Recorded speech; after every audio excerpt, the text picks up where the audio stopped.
Some places are not meant to be studied. Some are not meant to be understood. And some punish the attempt. Black Hollow has always punished curiosity. But the well at its center does something worse. It answers it. After Dr. Rowan Hale vanished in episode 3, the sheriff tried to seal off the hollow. He put up signs. He put up tape. He put up warnings. But warnings mean nothing to people who think they're immune to fear. 3 weeks after Hale disappeared, a research team arrived from out of state. Not paranormal investigators, not thrill seekers. Scientists, a geologist, a hydrologist, a structural engineer, and a man who introduced himself only as Dr. Kessler, though no one could later confirm his credentials. They said they were studying subsurface anomalies. They said the well was a geological curiosity. They said they were here for data. They were lying. The sheriff knew it. The town knew it. The hollow knew it. The team set up equipment around the well, ground-penetrating radar, seismic sensors, microphones capable of detecting frequencies below human hearing. The first readings were normal. So normal, in fact, that the geologist joked the well was just a hole. At 2:13 p.m., the seismic sensors detected movement, not from below, from the stones themselves. A vibration, a pulse, like a heartbeat. At 2:17 p.m., the microphones picked up a sound, a low-frequency hum, steady, rhythmic, biological. At 2:19 p.m., the hydrologist leaned over the well and dropped a small sensor on a cable. It descended for 20 feet, 30, 40, 50. Then the cable jerked, hard, as if something had pulled it. The hydrologist staggered back. The cable snapped. The sensor was gone. The engineer said it was impossible. There was no water in the well, no airflow, no pressure differential strong enough to break reinforced steel.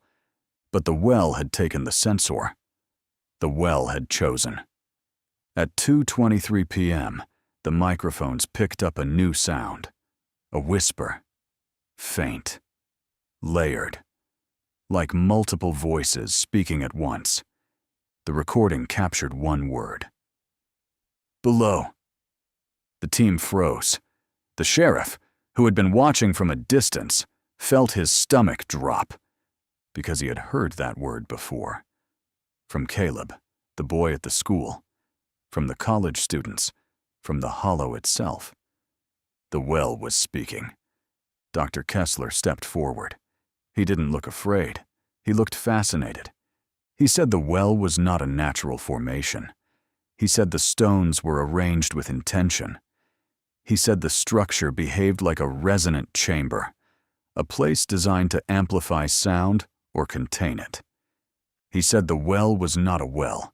It was an interface, a boundary, a mouth. The sheriff told them to pack up, to leave, to stop whatever they were doing. They didn't listen. At 3:01 p.m., the team lowered a second device into the well, a camera this time, equipped with infrared, stabilizers, a tether rated for hundreds of pounds. The camera descended, 10 feet, 20, 30. The walls were smooth, too smooth, as if something had worn them down over centuries. At 40 feet, the camera picked up movement. Not shapes, not figures, just motion. Like something shifting just outside the frame. At 50 feet, the feed glitched. Static. Distortion. A flicker of something pale. At 53 feet, the camera stopped. The tether went slack, then tight, then slack again. Something was pulling it, not down, sideways. The engineer tried to reel it in. The winch strained, groaned, screamed. Then the tether snapped. The camera was gone. The well had taken another offering. The sheriff ordered everyone out. He shouted, he threatened, he begged.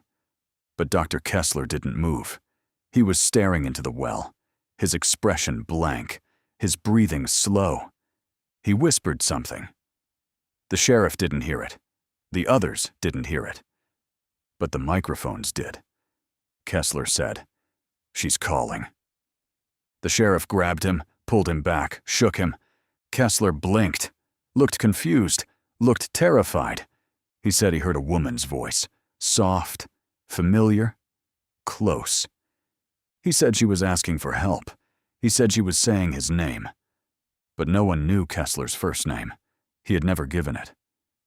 The sheriff asked him what the voice sounded like.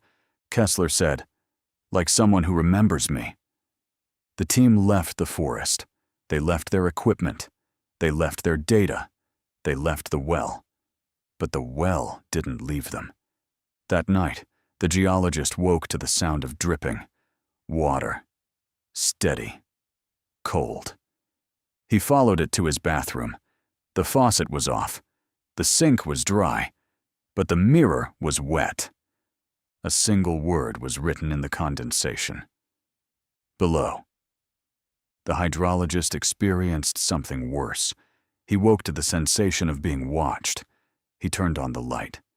No one was there. But the air smelled like moss, and his bedsheets were damp with water that tested as chemically identical to the moisture found on the stones of the well. The engineer began hearing tapping. 3 taps. Pause. 3 taps. Pause. 3 taps. Always from the same direction. Always toward the hollow. And Dr. Kessler vanished. His hotel room was empty, his belongings untouched, his bed unslept in. But the carpet near the door was soaked. Not with water. With something thicker. Something darker. Something that smelled like the bottom of the well. The sheriff returned to the hollow, alone, after midnight. He stood at the edge of the well. He listened. At first there was nothing, just the sound of his own breath. Then, a second breath. Slow, deep, close. Then a whisper. Not a voice he recognized, but a voice that recognized him. It said, "You're next." The sheriff stumbled back, ran, didn't stop until he reached his truck. But as he drove away, his radio crackled. Static. Distortion. Then a voice. A woman's voice. Soft. Broken. Familiar. It said, "Help me." The sheriff pulled over, hands shaking, heart pounding. He whispered, "Mara?" The radio answered, not with words, with breathing. Slow, shallow, human, but not alive. Black Hollow is changing. The well is waking. And whatever is inside it is learning to speak. Not with stolen voices, not with echoes, not with mimicry, with intention. And it wants out.